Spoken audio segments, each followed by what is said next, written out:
बहुत दिन पहले एक सल्तनत थी जिसका नाम डार्क मोर था, जहां हमेशा बहार रहती थी और रंग बिरंगे फूल खिलते रहते थे।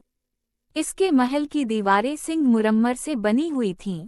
वहां एक निहायत नेक दिल और रहमदिल बादशाह अपनी मलका के साथ हुकूमत करता था। उनका सिर्फ एक ही बेटा था, शहजादा जहांज़ेब। बादशाह और मलका के साथ उनकी भांजी मिसबाह भी रहती थी, मगर मलका का रवैया इसके साथ ज्यादा अच्छा नहीं था। मिसबाह और जहांज़ेब अक्सर महल के बाग में इकट्ठे खेला करते थे। देखते ही देखते 18 साल गुजर गए। अब जहांज़ेब एक खूबसूरत और जवान शहजादा बन चुका था। इसकी आंखों में गुरूर और बातों में शरारत झलकती थी। दूसरी तरफ मिसबाह भी एक हसीन लड़की बन चुकी थी। इसका मासूम चेहरा और झील जैसी आंखें हर दिल को छू लेती थीं। वो महल में एक धुंधली सी जिंदगी गुजार रही थी, ना पूरी शहजादी और ना ही मुकम्मल खादिमा। मलका की नफरत मिसबाह के लिए दिन ब दिन बढ़ती जा रही थी, खास तौर पर इसलिए कि मलका ने मिसबाह को जहांज़ेब की होने वाली दुल्हन चुन लिया था। शायद यही एक उम्मीद थी जो मिसबाह को सहारा देती थी कि एक दिन इसके सारे दिख खत्म हो जाएंगे। तुम बहुत खूबसूरत हो मिसबाह, बिल्कुल उन फूलों की तरह। मगर जहांज़ेब मिसबाह की मासूमियत से सिर्फ फायदा उठाता था। मासूम मिसबाह इसके झूठ और फरेब को भी सच मान लेती थी। एक दिन जब मिसबाह महल के बाग में बैठी किताब पढ़ रही थी, किसी ने पीछे से इसकी आंखों पर हाथ रख दिए। मिसबाह मुस्कुरा कर बोली, ये तुम ही हो ना, जहान। जहांज़ेब इसके सामने आया और बोला, ओह, तो अब तुम मेरे कदमों की आहट भी पहचानने लगी हो। मिसबाह हल्की सी मुस्कुरा दी। वो घंटों बाग में बैठकर अपने मुस्तकबिल के ख्वाब देखते रहते। अपनी सादगी में मिसबाह ने जहांज़ेब को ही अपनी पूरी दुनिया समझ लिया था। मिसबाह की एक बचपन की दोस्त असमा भी थी, जो हर वक्त इसके साथ साए की तरह रहती थी, मगर उसके दिल में हसद की आग जलती रहती थी। असमा की मोहब्बत में कोई खुलूस नहीं था, बल्कि महल की आसाइशों और मिसबाह के कीमती जेवरात की लालच थी। वो सारा दिन मिसबाह के साथ रहती, मगर उसका असल मकसद मिसबाह के दिल में शहजादा जहांज़ेब के खिलाफ जहर घोलना था। हकीकत में वो खुद जहांज़ेब के साथ मिली हुई थी और दोनों मिसबाह को रास्ते से हटाना चाहते थे।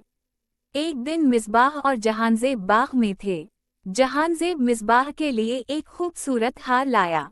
इसने मोहब्बत से इसके गले में हार डालते हुए कहा, इस हार की तरह तुम भी मेरे साथ हमेशा एक मलका की तरह चमकती रहोगी। मिसबाह ने हार को छुआ और बोली, ये बहुत खूबसूरत है जहांज़ेब, मुझे बहुत पसंद आया। जहांज़ेब तंजिया मुस्कुराहट के साथ करीब आया और बोला, फिर इसे संभाल कर रखना मिसबाह, क्योंकि जो कुछ मैं तुम्हें देता हूँ, इसकी कीमत टूटने पर अदा करनी पड़ती है। ये सब असमा देख रही थी। गुस्से से उसने कहा, मैं तुम्हें अपने रास्ते से हटा दूंगी, जरूर हटा दूंगी। एक दिन असमा और जहांज़ेब बाग में बैठे बातें कर रहे थे। असमा हंसते हुए बोली, तुमने वाकई उसे यकीन दिला दिया है कि वो तुम्हारे ख्वाबों की मलका है। जहांज़ेब हंसा, मिसबाह, वो तो बस एक पे है। इसे क्या खबर कि जिस पर वो इतना फख्र करती है, वही इसकी गर्दन का फंदा है। एक सुबह मिसबाह बादशाह के लिए दस्तरख्वान सजा रही थी। असमा ने किसी बहाने उसे बावर्ची खाने से बाहर भेज दिया। उसी दौरान असमा ने चालाकी से खाने में जहर मिला दिया। अब तुम्हारा खेल खत्म, मिसबाह। खाना पेश किया गया और जैसे ही बादशाह ने पहला नवाला लिया, इसकी तबीयत बिगड़ गई और वो बिस्तर से लग गया। मिसबाह बेबस होकर रोने लगी। इधर असमा ने इस मौका का फायदा उठाते हुए शहजादा जहांज़ेब के कान भरने शुरू कर दिए कि ये सब मिसबाह की साजिश है।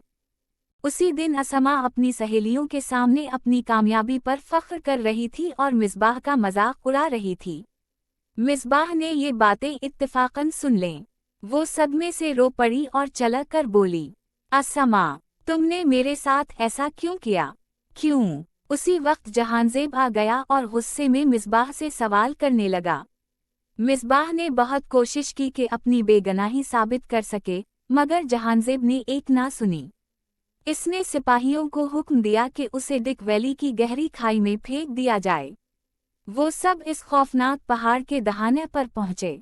असमा ने सच बताते हुए कहा, मिसबाह, तुम्हारी कहानी यहीं खत्म होती है। अब उस महल की मलका में बनूंगी। ये कहकर उसने मिसबाह को गहरी खाई में धक्का दे दिया। मिसबाह अंधी। मिसबाह अंधेरी वादी में जा गिरी। चारों तरफ गहरा अंधेरा था। ठंडी हवा के तेज झोंके इसके जख्मों पर नमक छिड़क रहे थे। इसका सर एक पत्थर से टकराया और आंखों के सामने अंधेरा छा गया। कुछ देर बाद उसे एक भारी सी आवाज सुनाई दी। आज किसी ने ये नहीं बताया था कि आसमान से कचरा भी गिरता है। मिसबाह ने धीरे धीरे आंखें खोलें। इसकी नज़र एक लंबे कद के शख्स पर पड़ी, जिसके चेहरे पर सख्ती और आंखों में अजीब सी संजीदगी थी। इसके लिबास सादा मगर इसके अंदाज में गुरूर था। मिसबाह ने कमजोर आवाज में कहा, तुम कौन हो? मेरी मदद करो, मैं शहजादी मिसबाह हूँ। वो शख्स हंस पड़ा। शहजादी? इस हाल में? उस वक्त तो तुम मिट्टी में लथड़ा हुआ एक बोसीदा कपड़ा लग रही हो। मिसबाह की आंखों से आंसू बहने लगे। बराहे मेहरबानी, मुझे यहाँ से निकाल लो। वो शख्स चंद लम्हे इसे गौर से देखता रहा, फिर बोला, मेरा नाम मुस्तकम है, और ये वादी किसी शहजादी के लिए नहीं बनी। ये कहकर उसने मिसबाह का हाथ पकड़ा और उसे उठाया। मिसबाह के पांव लड़खड़ा रहे थे, मगर वो खामोशी से इसके पीछे चलती रही। कुछ दूर चलने के बाद वो एक छोटी सी झोंपड़ी के सामने रुके। झोंपड़ी पुरानी थी, मगर इसमें अजीब सी गर्माइश थी। अंदर दाखिल होते ही मिसबाह ने अपने फटे और गंदे कपड़ों को देखा और रोने लगी। मुस्तकम ने नागवारी से कहा, रोना बंद करो। क्या तुम यहाँ फैशन शो के लिए आई हो? अगर हाँ, तो सामने वाली चट्टान पर जाकर खड़ी हो जाओ, शायद कोई गिधा तुम्हें साल का बेहतरीन लिबास पहना दे।